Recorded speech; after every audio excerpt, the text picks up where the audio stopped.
Present నీ జీవితంలో నువ్వు ఎదుర్కొంటున్నటువంటి పరిస్థితులను బట్టి, అంటే శరీర సంబంధంగా చెప్తున్నా, కొంతమంది ఆత్మీయ జీవితంలో ఎదుర్కొంటున్న శోధనలను బట్టి, మన శారీరక ఆత్మీయ జీవితాలకు సంబంధించి మనం ప్రజెంట్ ఎదుర్కొంటున్న పరిస్థితులను బట్టి కొంతమంది ఇబ్బంది పడతా ఉంటారు.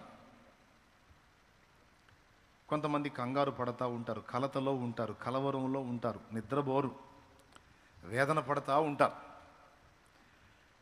మీరు ఏ ఏ విషయాల్లో కలవరంగా ఉన్నారో, ప్రతి ఒక్కళ్ళకి ఏదో ఒక విషయంలో కలవరం ఉంటుంది. భవిష్యత్తును కూర్చిన దిగులు ఉంటుంది.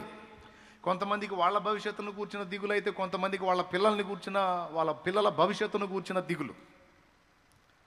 ఇప్పటికి ఇంత అయిపోయింది మా బతుకు, ఇంకా భవిష్యత్తులో ఇంకెంత దారుణంగా పోతుందో అని కొంతమంది దిగులు పడతారు. మీకు ఒక్క మాట చెప్తా, దేవుడు మనం పుట్టకముందే, నియమింపబడిన దినములలో ఒక్కటైనా ఇంకా జరగకముందే మన దినములన్నీ గ్రంథములో రాసి పెట్టాడు, లిఖితం చేశాడు. అది 139వ కీర్తనలో ఉంది. ఇందులో 2 విషయాలు గుర్తుపెట్టుకోవాలి. నంబర్ 1, పాపులమైన మనల్ని క్రీస్తులో ఏర్పరచుకోవటం అనేది ఒకటి, క్రీస్తులోనికి వచ్చిన మన భవిష్యత్తు 2. మళ్ళీ ఒకసారి చెబుతాం, మీకు మళ్ళీ ఒక పట్టాన్ని అర్థం కాకపోవచ్చు. పాపులమైన మనం రక్షణ పొందటానికి క్రీస్తునందు మనల్ని ఏర్పరచుకొనుట అనేది ఒకటి, క్రీస్తులో ఏర్పరచబడిన మన భవిష్యత్తు, భౌతిక మరియు ఆత్మీయ భవిష్యత్తు. అర్థం కాకపోవచ్చు, ఇంకోసారి చెబుతా. ఏం ప్రాబ్లం, నష్టమేం లేదు, మీకు ఎక్కాలి మైండ్కి. అది మన రక్షణ అంటే మన నిత్య జీవాన్ని గూర్చినటువంటి భవిష్యత్ ప్రణాళిక ఒకటి. ఇంకా పచ్చిగా చెప్పాలంటే, మనం సచ్చాక లేకపోతే రాకడలో ఎత్తబడ్డాక మన భవిష్యత్తును గూర్చిన ప్లాన్ లేదా ప్రణాళిక ఒకటి. 2వది, ఈ భూమి మీద మనం జీవించేంత జీవిత కాలంలో మనం ఎదుర్కొనే పోరాటాలు, శోధనలు, అవసరాలు, అక్కరలు, సమస్యలు, ఇది బాధలు, వాటికి సంబంధించినటువంటి సమాధానం. ఈ 2 ముందే ఆయన నిర్ణయించి అన్నీ ముందే సిద్ధపరిచి నిన్ను భూమి మీదికి రప్పించాడు. 3 సార్లు చెప్పా. ఇంక అర్థం కాకపోతే ఇక నీ కర్మ, నేను చెప్పలేను. అర్థమైతే స్తోత్రం చెప్పు. 2 భవిష్యత్తులను గూర్చి దేవుడు ముందే ప్రణాళికలు సిద్ధం చేసి కావలసిన వాటన్నిటిని ఏర్పరచి కూర్చున్నాడు. అకాయ్ అనాయ్, అనవసరంగా నువ్వు నేను మనం కలవరపడటమే. ఏది, నువ్వు ఏ సమస్యను ఎదుర్కొంటున్నా సరే మనం పడే కలవరాలన్నీ అనవసరమే. ఎందుకంటే క్రీస్తు యేసునందు ఏర్పరచబడిన మనకి మరణానంతర జీవితమే కాదు, మరణానికి ముందున్న జీవితంలో కూడా కావలసిన వాటన్నిటికీ అన్నీ ముందే సిద్ధపరచబడి ఉన్నాయి అనేది దేవుని వాక్యం. ఇప్పుడు ఉదాహరణకి, దావీదు పుట్టకముందే దావీదుకి ఇశ్రాయేలు సింహాసనాన్ని సిద్ధం చేశాడు. తెలుసా మీకు? సౌలు రాజు పరిపాలన మొదలుపెట్టి 2వ సంవత్సరంలోనే సమూయేలు చెప్పాడు, దేవుడు తన చిత్తానుసారమైన మనస్సు గల యొక్కని కనుగొన్నాడని.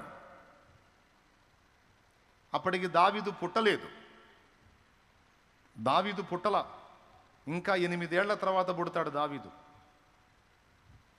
పుట్టి పెద్దవాడు కావాలి. మొత్తం సౌలు ఇశ్రాయేలు ఏలిన కాలం 40 సంవత్సరాలు. మొత్తం సౌలు ఇశ్రాయేలు ఏలిన కాలం 40 సంవత్సరాలు. దావీదు రాజైనప్పుడు 30 ఏళ్ల ఈడు గలవాడు.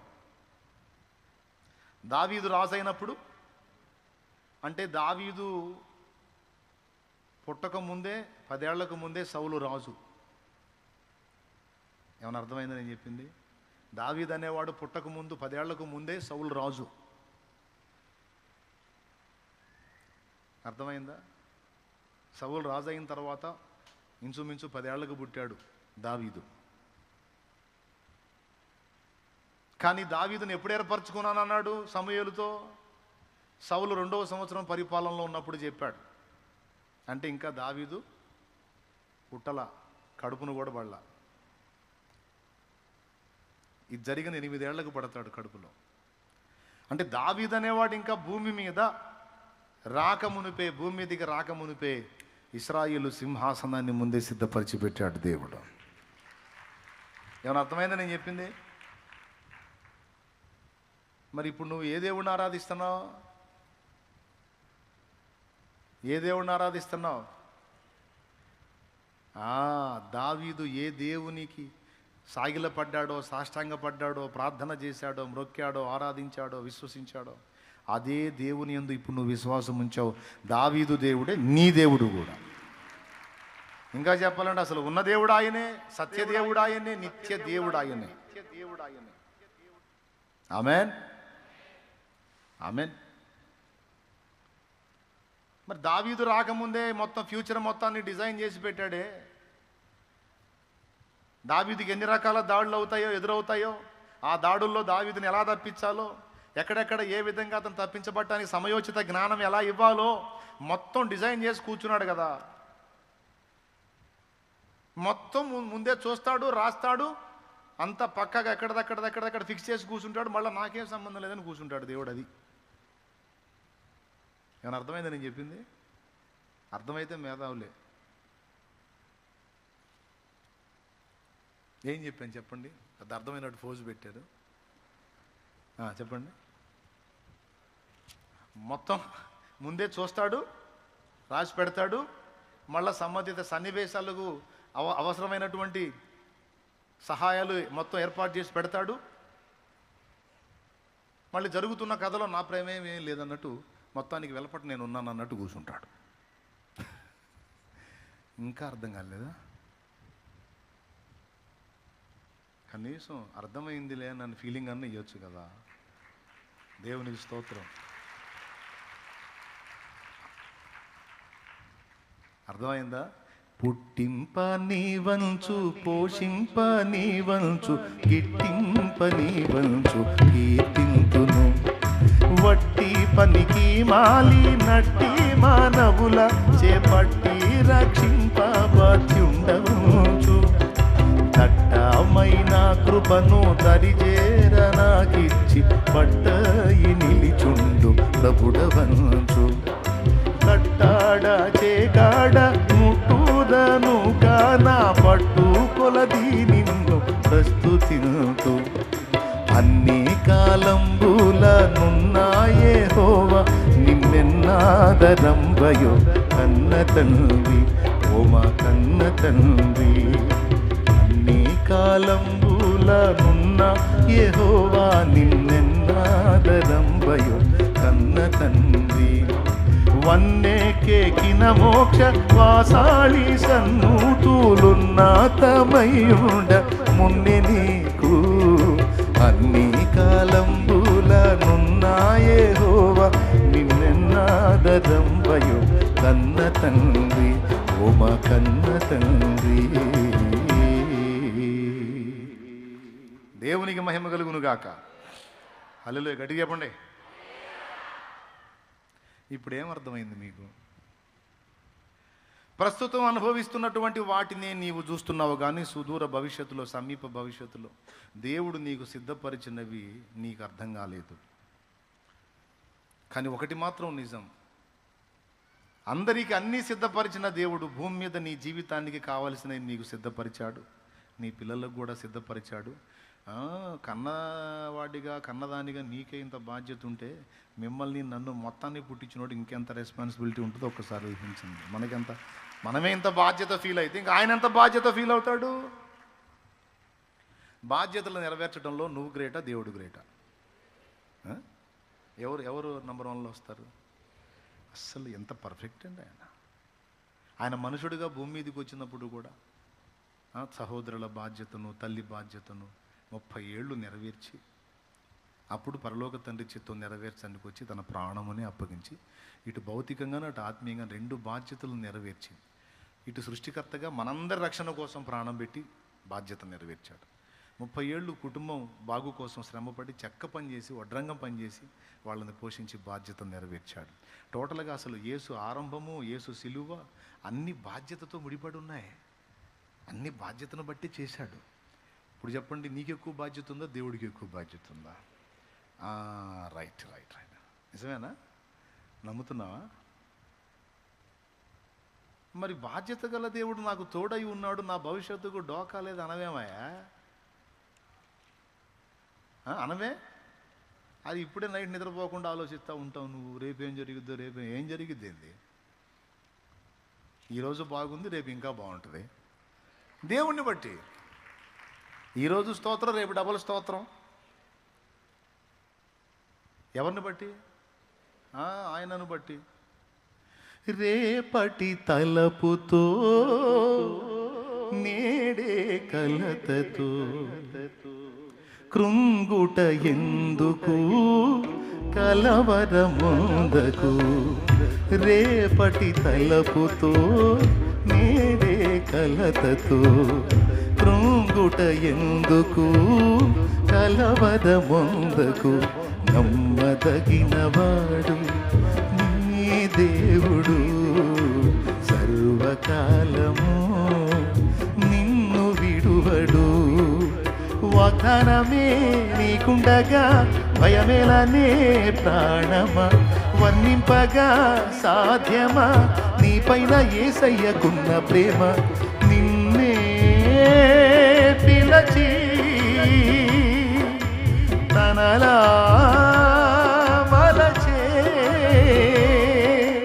యేసుపై ఆనుకో నా ప్రాణమా, ఆ యేసునే నమ్ముకో అంతరంగమా. యేసుపై ఆనుకో నా ప్రాణమా, ఆ యేసునే నమ్ముకో అంతరంగమా. హృదయమా నా హృదయమా, యేసయ్య ప్రేమను గాంచుమా, యేసయ్య ప్రేమను గాంచుమా. ప్రాణమా ప్రాణమా నా ప్రాణమా, యేసయ్య స్నేహము గోరుమా, యేసయ్య స్నేహము గోరుమా. నిన్నే తలచి నిన్నే వలచి దేవుడే మనుషుడైన చిత్రము చూడుమా, ఆ దేవుడే చిత్రము చూడుమా. దేవుడే మనుషుడైన చిత్రము చూడు నీ భవిష్యత్తు కోసం. ఆ దేవుడే దీనుడైన చిత్రము చూడు. అది చేసినోడు ఇది చేయలేడా? నీ భవిష్యత్తు కోసం భూమి మీదకి వచ్చి ప్రాణం పెట్టినోడు బతికే 4 రోజులకి నీకు సపోర్ట్ చేయడా? ఎంతమందికి విశ్వాసం ఉంది? మరెందుకు దిగులు పడుతున్నావు? మరెందుకు టెన్షన్ పడుతున్నావు? మరెందుకు నిద్ర లేకుండా ఇబ్బంది పడుతున్నావు? మరెందుకు తిండి మానేసి తిరుగుతున్నావు? మరెందుకు భయపడతా ఉన్నావు? ఊరుకూరుకునే ఎందుకు టెన్షన్ పడుతున్నావు? పోనీ ఇంతసేపు దడపడి సమస్య నువ్వేమైనా డీల్ చేస్తావా? జరిగిపోయిన వాటిని నువ్వు మార్చగలవా? జరగబోయే భవిష్యత్తును నువ్వు శాసించగలవా? దేవుణ్ణి బట్టి శాసించగలవు. దేవుణ్ణి పట్టుకుంటే. దేవుణ్ణి పట్టుకోకుండా దిగులు పడ్డావు అనుకో, ఏ సమస్య గురించైనా భవిష్యత్తు కూడా పాడు చేసుకుంటావు. బిడ్డ గుర్తుపెట్టుకో, ఏదన్నా నువ్వు ఆశించింది ఒకటి నీకు అందలేదనుకో, అంతకంటే శ్రేష్టమైంది ఏదో ఇవ్వబోతున్నాడు. ఏదన్నా నువ్వు పొందుదామనుకున్నా నీకు దక్కలేదని, అంతకంటే శ్రేష్టమైంది అది గుర్తుపెట్టుకో. ఎందుకంటే ఫినిషింగ్ టచ్. దేవుడు నిన్ను ప్రేమిస్తున్నాడు పిచ్చిదానా. దేవుడు నిన్ను ప్రేమిస్తున్నాడు. ఎంత ప్రేమో నువ్వు అంటే ఆయనకి. అందుకే నిన్ను ప్రేమిస్తున్నాడు కాబట్టి నువ్వు అడిగినవన్నీ చేయటల్లా. నువ్వు అడిగినవన్నీ చేశాడనుకో దేవుడు ప్రేమించినట్టు కాదు, నీ మీద పగబట్టినట్టు. మనం అడిగినవన్నీ చేశాడనుకో దేవుడు ప్రేమించినట్టు కాదు, పగబట్టినట్టు. ఎందుకంటే మనం అడిగే వాటిలో చాలా వరకు మన ఇల్లు మనమే తగలబెట్టుకునే ఉంటాయి. ఎందుకంటే మన తెలివది. మనం అడిగే వాటిలో చాలా మనమే అగ్గిపుల్ల గీసుకునే ఉంటాయి. అది మన తెలివి. అందుకని ఆయన మన నాన్న కాబట్టి, తండ్రి కాబట్టి, ప్రేమ కలిగినోడు కాబట్టి, ప్రేమను బట్టి నువ్వు అడిగినవన్నీ చేయడు. అడిగినవన్నీ చేయడు. నువ్వు అడిగిన కాలంలో చేయడు. నువ్వు అడిగిన ప్రకారం చేయడు. నువ్వు అడిగింది క్రమంగా ఉండి నీకు భవిష్యత్తుకు డోకా లేదనుకుంటే ఖచ్చితంగా చేస్తాడు. నువ్వు అడిగింది మంచిదైతే, నీకు యోగ్యమైనదైతే ఖచ్చితంగా చేస్తాడు. నువ్వు అడిగిన టైంలో కూడా చేస్తాడు. లేదు, దేవుడు నీకేదో గొప్పగా చేద్దాం అనుకుంటే నువ్వేదో అంజూరు పాకుల్లాగా తిప్పలు పడితే నవ్వుకుంటాడు. మన తెలివంతా అంజూరు పాకులే. అంజూరు పాకులా అదేంది అనే ప్రశ్న వచ్చింది కదా. వచ్చింది. ఆదాము హవ్వలు వద్దన్న పండు తిన్నప్పుడు వాళ్ళ జ్ఞానం వచ్చింది. ఆ వచ్చిన జ్ఞానం ఎంత గొప్ప జ్ఞానం అంటే, సిగ్గు కప్పుకోవటం అనేది తెలిసింది కానీ ఏం పెట్టి కప్పుకోవాలో తెలియలే. అంజూరు పాకులు తీసుకొని వాటిని చుట్టుకున్నారు. ఆకులు ఎన్ని రోజులు ఉంటాయండి? ఆకులు ఎన్ని రోజులు ఉంటాయి అంటే, మానవుడికి జ్ఞానం వచ్చింది కానీ అది అల్పమైన జ్ఞానం. అర్థమైందా? ఏది బెస్ట్? దేవుడు వేసాడు చూడండి. ఒక్క దెబ్బకి 2 పిట్టలు అంటారు కదా. అట్లాగా ఒక పశువుని బలిచ్చి వారి పాపాలకు ప్రాయశ్చిత్తం చేశాడు. ఓకేనా? ఒక పశువుని బలిచ్చి వారి పాపాలకు ప్రాయశ్చిత్తం చేసి వాళ్ళ మీదకి రావాల్సిన మరణాన్ని పశువు మీదకి రప్పించాడు. దీనికి క్రీస్తు మన పాపాల కోసం బలయ్యేదానికి ముంగుర్తుగా, సాదృశ్యంగా స్టార్టింగ్లోనే చూపించాడు. ఏమైనా అర్థమైందా? వీళ్ళకు బదులు ఒక పశువు, అలా మనకు బదులు దేవుడు తానే బలయ్యేటువంటి ఘట్టం ముంగుర్తుగా అక్కడ చూపించాడు. వాళ్ళ పాపాలకు ప్రాయశ్చిత్తం దాని మరణంలో చూపించాడు. దాని చర్మాన్నే తీసుకొని వాళ్ళ దేహాలకి కచ్చడాలుగా చేశాడు. చర్మపు చొక్కాయిలు తెలుసా మీకు? వాటి వల్ల ప్రయోజనం 3 కాలాలు క్షేమం. చలికాలం నువ్వు చర్మపు చొక్కాయలు వేసుకుంటే వెచ్చగా ఉంటుంది. వేసవి కాలంలో నువ్వు చర్మపు చొక్కాయలు వేసుకుంటే చలవ. వర్షాకాలంలో వేసుకుంటే తడవవు. చూసావా? మనోళ్ళు ఏం చేశారు? దేవుడు ఏదో చేద్దాం అనుకుంటాడు, మనం ఏదో అడుగుతాం. ఆయన అంటాడు, ఏం మనిషిరా, నేను ఎక్కడో ఉంచుదాం అనుకుంటాను, నువ్వేందిరా అంత ప్లాట్ఫారం ఎవరని చెబుతావు అంటాడు.